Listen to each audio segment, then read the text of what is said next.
अमर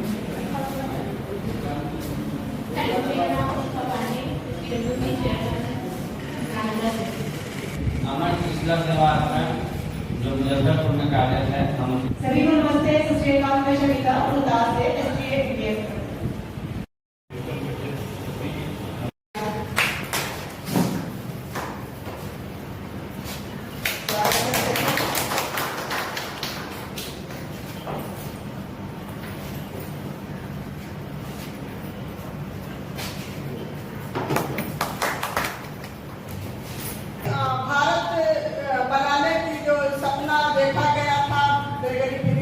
state की कल्पना की गई थी, बेटी थी, सोसाइटी की कल्पना की गई थी। और उस समय से संजय जी इस मुद्दे के लिए जिस तरह से संवेदनशीलता के साथ काम कर रहे हैं, और हम लोग 2 सालों से जब हम लोग इस बात को कर रहे थे और इनके सहयोग से, इनकी संवेदनशीलता का एक प्रतिफल है कि हम इस तरह के कार्यक्रम का आयोजन कर रहे हैं। और आगे हम लोग जो लेगर्स हैं, इस तरह के स्किल डेवलपमेंट की भी बात कर रहे हैं, और आगे हम लोग प्लान कर रहे हैं कि उनका स्किल डेवलपमेंट करके कैसे प्लेसमेंट किया जा सके, ताकि केवल हम लोग बात नहीं करें।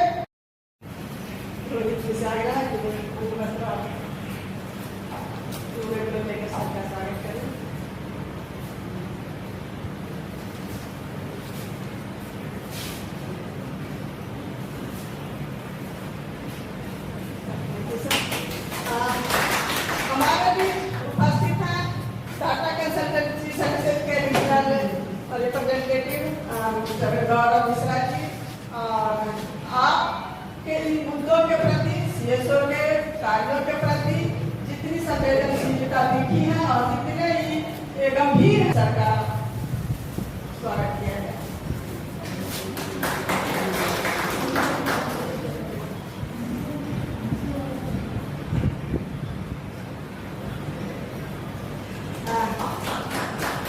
गौरव जी का बनता है, इसके बाद जो डॉक्यूमेंटेशन है वो करके जोड़ भी देंगे। लेकिन पहले जैसे हमको मिले हैं जो संस्थाओं को इस तरह को सजाने के लिए, सज करने के लिए अपना मंतव्य जताया है, तो ये बहुत ही बड़ी बात है हमारे लिए। आप आए सर, आपका स्वागत है, धन्यवाद। और हमारे बीच उपस्थित है RS जामान जी, और जामान जी एडवोकेट हैं लखनऊ हाई कोर्ट के। आपका लेकर और लेकर आपका स्वागत और मेरा अभिनंदन।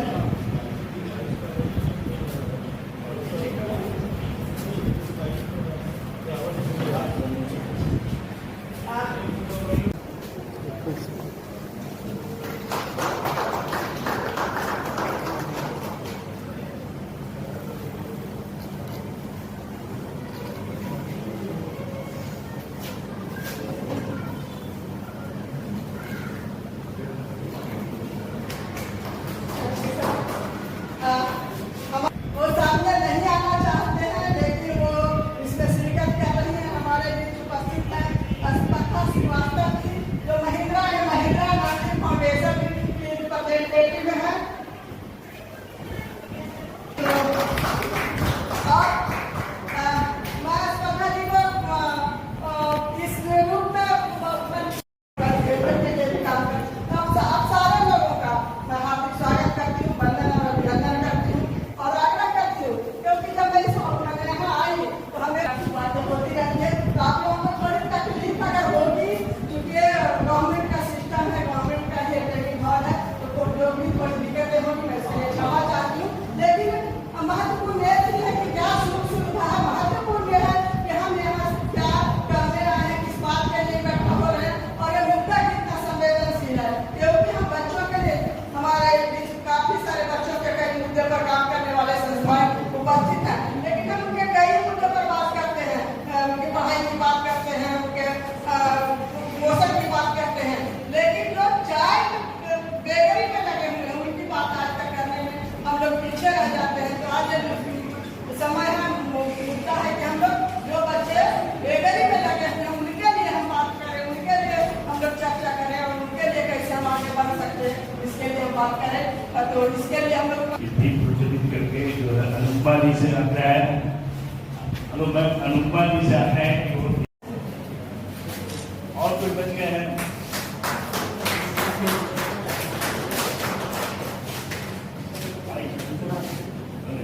आप इधर चाहिए ना, अरे आप नहीं आप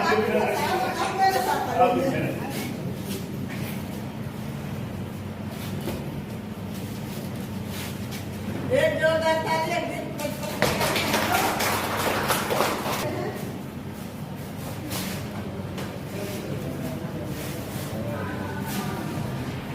ये हमारे जो ट्रेनिंग में ये महिलाएं हैं वो लोग ही बनाते और ऐसा हमारे पास जो है करीब 150 यूनिट अभी है, जिसमें कि एक यूनिट में 4 महिलाएं जुड़ी हुई हैं। और ये चाइना की चीज जो मॉडल है लोग बनाए अपने घर में करें और बनाते हैं अपने परिवार को देखते हुए, अपने बच्चों को देखते हुए कि और इसके लिए हमको जर्मनी की एक लिमिटेड चैरिटी फाउंडेशन है, कोरोना काल में जो लोग आ गए उनके फैमिली नहीं रहते, वो लोग चले गए, उनका माली हालत बहुत खराब हो गया। तो ऐसा बच्चा चाहिए या झोला चाहिए इस तरह का हम दे नहीं पाते थे, हमेशा डिपेंडेंट रहते थे अपने घर के लिए। लेकिन आप में से कोई उसको देखना चाहिए नालंदा में और उसमें जो है अभी और बड़ा कंट्रीब्यूशन हुआ। उन्होंने हमने कहा तो काम आ रहा है इस तरह से कि हमारा होटल है एक्स्ट्रा फ्लोर के लिए बड़ा विभिन्न मुद्दों के साथ करके इसका स्थापना 1984 में हुआ था और तब से लेकर बहुत सारे काम ज्वाइंट बिहार था तो हम लोग प्राइवेट यूथ के साथ काम करते थे, प्राइवेट के साथ और उनको लीडरशिप प्रोग्राम के साथ। आप जैसे जैसे आवश्यकता बढ़ा 40 साल की जर्नी जो यहाँ बताने में बहुत समय है, अभी हमारे पास बहुत सारे लगता है।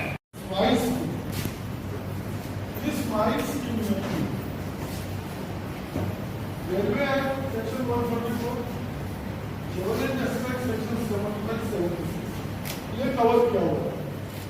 तो इसलिए कवर किया है कि हमारा जो मेन फोकस है वो है एडल्ट कैरियर, लेकिन एडल्ट कैरियर के साथ साथ चाइल्ड कैरियर भी मिलती है। अगर बच्चे भी अगर आप जाओगे कम्युनिटी प्रेजेंस पे तो आपको एडल्ट कैरियर के साथ बच्चे भी देखेंगे, नाम लिखेंगे, नाना लिखेंगे, माँ लिखेंगे, पिताजी लिखेंगे, अच्छे ऐसे बच्चों का रिहैबिलिटेशन भी हमारा फाइल होती है गवर्नमेंट ऑफ इंडिया के, इसीलिए उस फाइल में सेक्शन 75 सेक्शन 76 डाला गया था और सेक्शन 147 जो पेश है सेक्शन 144 इसको कवर करता है। इसीलिए हमने ये प्रोग्राम प्लान किया है special services given in vary across the India, लेकिन आपके 15 से हमने इनका ऑर्गेनाइजेशन से किया। ऐसा नहीं है कि तमाम एनजीओ वाले मेरे साथ में आप लगे हुए हैं तो भी ऐसे प्रोग्राम प्लान कर सकते हैं। इसका एक प्रोसेस है, अगर वो प्रोसेस आप कंप्लीट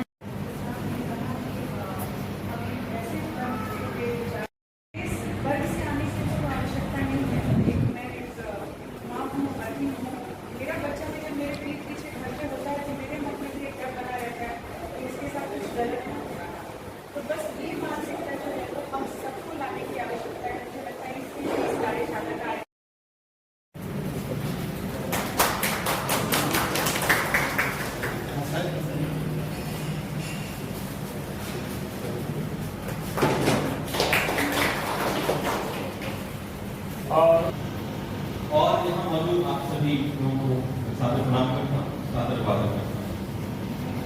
17 तारीख को आयोग के अध्यक्ष के तौर पर मैंने और हमारे 6 सदस्यों ने पदभार ग्रहण किया था और अध्यक्ष के रूप में ये मेरा पहला कार्यक्रम है जहाँ मैं शामिल हुआ। इस बीच निमंत्रण और भी आया, लेकिन क्योंकि मेरा विचार था एक पहले विजिट रोडमैप तैयार करें, उसके बाद किसी आयोजन में शामिल हो, लेकिन इस कार्यक्रम में आने का निर्णय मैंने जो कि बाल भिक्षावृत्ति के ऊपर हम सब सर्व समाज के लोग हैं और इससे बड़ी समस्या, इससे बड़ी सामाजिक कुरीति कोई दूसरी हो नहीं, हमारे परिवार का, हमारे समाज का, हमारे राज्य, हमारे देश का भविष्य है। बच्चों के हाथ अगर किसी के आगे फैलते हैं तो इससे अधिक दुर्भाग्यपूर्ण स्थिति नहीं हो सकती। अक्सर जब हम तो कभी हम लोगों को लगता है कि शायद ये लोग शौक से भाग रहे थे या उनके माँ बाप जानबूझ के उससे ऐसा करवा रहे हैं, कुछ स्थितियों में ऐसा हो नहीं सकता। लेकिन दुर्भाग्य का चय कोई स्वेच्छा से नहीं कर सकता। अगर कोई भीख मांगने को विवश है, हम लोगों की तरह ही उन लोगों की भी दो आंखें, दो हाथ है, दो पैर है, उन लोगों की हृदय में भी संवेदना है, मस्तिष्क में सोचने की क्षमता है, इसके बावजूद भी अगर वो मांगने को विवश है तो जरूर उनकी स्थितियां वैसी हैं। ये हम लोग को विचार करना होगा। कोई शौक से भी नहीं मांगता, कोई परिस्थिति उसके पीछे हो। और एक जब इस चीज पर मैं गहराई से विचार कर रहा था तो मुझे लगता है कि जो सबसे बड़ी वजह है कि इतनी बड़ी संख्या में बच्चे जो द्रवित होते हैं, इसकी सबसे बड़ी वजह है कि जो हमारी सरकार, चाहे वो राज्य की सरकार हो चाहे केंद्र की सरकार हो, उनकी योजनाएं अगर सही तरीके से और सही समय पर उन बच्चों तक पहुंच जाए। मैं बिहार की ही बात कर रहा हूं। बिहार में तमाम बच्चों के लिए निःशुल्क पढ़ने की सुविधा सरकार के द्वारा है। माननीय श्री नीतीश कुमार जी का कार्यकाल 19 वर्षों का है।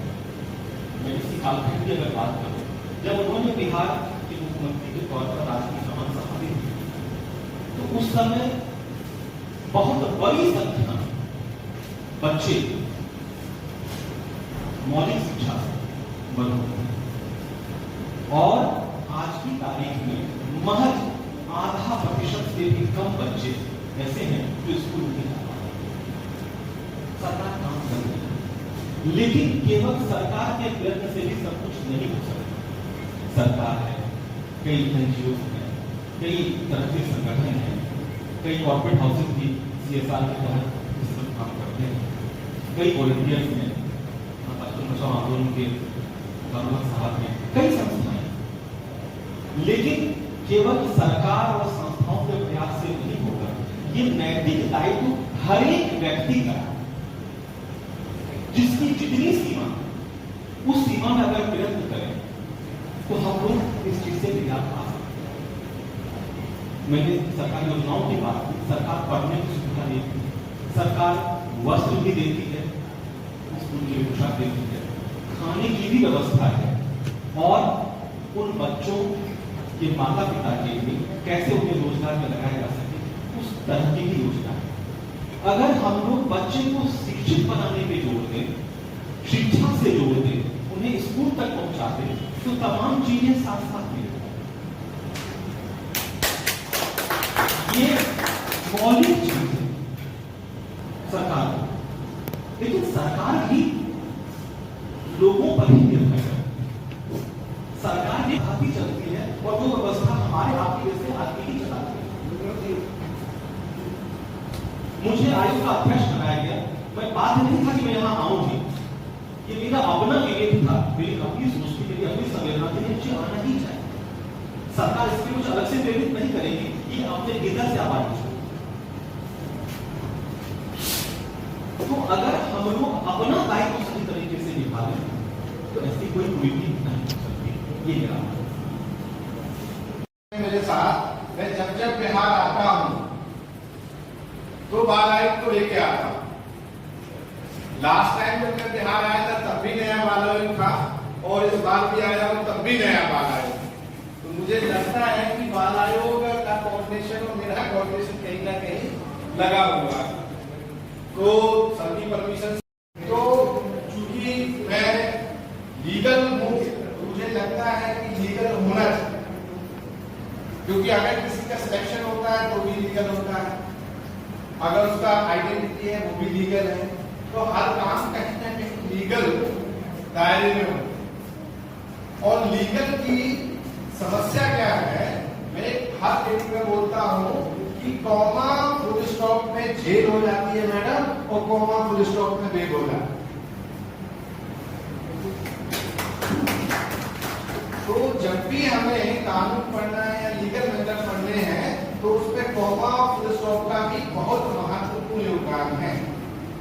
अगर आपने कह दिया एक साथ सीधा पढ़ लिया कि भटनागर, और अगर उसमें आपने पढ़ लिया भटनगर, तो अगर आपने कॉमा लगा दिया तो भटनगर प्लेस हो जाएगा, और अगर आपने भटनागर पढ़ दिया तो टाइटल हो जाएगा, पर्सन हो जाएगा, और एविडेंस आपको मिलेगा।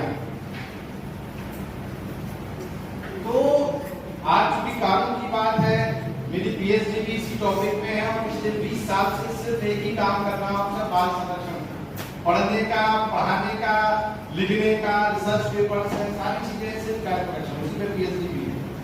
तो मैं चूंकि समय हमारा ज्यादा हुआ, लेकिन मैं आप लोगों को विश्वास दिलाता हूं कि इस प्रोग्राम में आपको सुनने में बहुत मजा आया, और मजा ही नहीं आएगा, आपके ज्ञान में वृद्धि होगी या उसका अभिवृद्धिकरण होगा और एजुकेशन होगा, क्योंकि सारे लोग काम कर रहे हैं। लेकिन मुझे लगता है कि मैं जब पढ़ाने जाता हूँ, ठीक है आप उसको ठीक कर लीजिए, जरा बताइए आराम से। जुवेनाइल जस्टिस बालिगों की देखरेख एवं संरक्षण अधिनियम 2015 के पास 15 यथार्थ संशोधित 2000 और कोई ऐड करना चाहेगा? जस्टिस क्या है? प्रोटेक्शन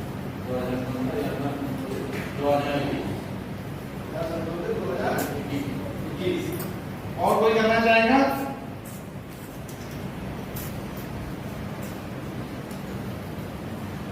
चलिए, किशोर न्याय अधिनियम पुस्तक बालकों की देखरेख एवं संरक्षण अधिनियम पुस्तक आपका बंद 2015। मैडम ने जो बताया था बिल्कुल सही बताया। इसके बाद सबने जो बताया यथा संशोधित अधिनियम 2021। इसके बाद कुछ हुआ है? अभी हम 21 तक ही पहुंचे हैं। देखिए होता क्या है, बिहार का एक केस था जब मैं 2016 में सर यहाँ पे था, और एक सुप्रिंटेंडेंट ने, होम के सुप्रिंटेंडेंट ने, एक ऑब्जर्वेशन होम के सुप्रिंटेंडेंट ने बच्चे को जो है रिहाई कर दी थी, और उसकी जॉब चली गई थी। क्यों चली गई थी? क्योंकि उसने 2000 वाले एक्ट का प्रोविजन दिया था, और 2015 वाला जो हमारा एक्ट था वो 16 जनवरी 2016 में इम्प्लीमेंट हुआ था, और 17 तारीख को उसने ऑर्डर कर दिया था। तो उसका कहना था कि हमें पता ही नहीं था। तो मैं दिया गया प्रिंसिपल मैडम यहाँ पे बैठी हुई है, चलता नहीं है, आपको पता ही होना चाहिए। तो अब आपको क्या याद रखना है? उसका रूल भी आ गया, यथा संशोधित अधिनियम 2021, उसके रूल 2023। अच्छा, इसमें न्यूज़पेपर कितने लोग पढ़ते हैं? मैडम के लिए है क्वेश्चन, क्योंकि बादशाह से मैडम की रिस्पॉन्सिबिलिटी है और मैडम पे काम कर रही। अभी नालसा ने कल एक स्कीम लॉन्च की, नालसा ने कल ही की है, और मैडम उसके बारे में मैं बताऊंगा कि आपको करना क्या है। चाइल्ड नालसा कोष्टक में चाइल्ड फ्रेंडली स्कीम कोष्टक बंद 2024 कल की डेट में आपके यहाँ लॉन्च हो गई है पूरे गवर्नमेंट ऑफ इंडिया, और वो उसको आप यथा संशोधित करके डिक्लेयर कर दिया पूरा। उसके बारे में भी बहुत अच्छा काम है, क्योंकि अभी मैं नालसा में मैं देखता था, या नालसा में देखता था, सालसा में देखता था, सब बहुत सारी संगतियां मैं यहाँ लाया हूँ, और उस स्कीम्स को आप लोगों को दे के दूंगा, इसको पढ़ने का इंटरेस्ट हो वो ले सकता है, ठीक है। तो अब आप ये बताइए, कोई कानून पढ़ना है, यही पे बात आ गई है, खाली यदि एक पढ़ने के काम कर जाएगा आपका? सारे लोग एक स्वर में बोलिए, अगर कोई चीजें खाली हो जाए से आपको दिया जाएगा, तो आईपीसी की मतलब क्या है? तो क्या हो गया? भारतीय न्याय संहिता 1/2024 से लागू हो गया है। तो अब आपको आईपीसी भी पढ़ना है, सीआरपीसी भी पढ़ना है, बीएनएस भी पढ़ना है, बीएनएसएस भी पढ़ना है। क्यों पढ़ना है? क्योंकि 1 जुलाई 2024 से पहले अगर कोई केस हुआ है या मामला हुआ है तो उससे वही लागू होगा। तो अब एक सीडब्ल्यूसी बनने के लिए कितनी किताबें जरूरी हैं कार्यालय में? एक सीडब्ल्यूसी के कार्यालय में जेजेपी में कितनी किताबें जरूरी हैं? और आज उन्होंने कहा कि पहला ये कार्यक्रम है, यूपी के बाद जब ये उनका 17 तारीख हुआ तो पहली बार इस संस्थाओं के साथ में, और ऐसे संस्थाओं के साथ में जिसमें सीडब्ल्यूसी लोग हैं, जेजेपी के भी लोग हैं, बीसी के भी लोग हैं और एनजीओस के लोग हैं। तो ये एक ऐसा समागम में आप यहाँ पर आए हैं, उसके लिए आभार प्रकट करते हैं, धन्यवाद ज्ञापन करते हैं और अब ये समझते हैं कि समुद्र मंथन में जरूर बहुत अच्छी चीजें निकलेगी और उसका जो है जो विषय वो तो जो है जाएगा ही और वो स्वाद हम लोग ले सकेंगे। और आपके जो जितनी आपने बातें की है, और हमको लगा है कि भारत विकास संरक्षण आयोग निश्चित रूप से बिहार में और जब बिहार में जो संख्या बता रहे थे कि पूरे दुनिया में सबसे ज्यादा बच्चों वाला प्रदेश है, तो हम लोग के साथ में चैलेंज और अपॉर्चुनिटी उसका लाभ उठाएंगे। तो उसके लिए हम आभार प्रकट करते हैं और ये आशा व्यक्त करते हैं इस तरीके के कार्यक्रमों में आप निश्चित रूप से हम लोग का उत्साहवर्धन सहयोग और समर्थन कर सकेंगे।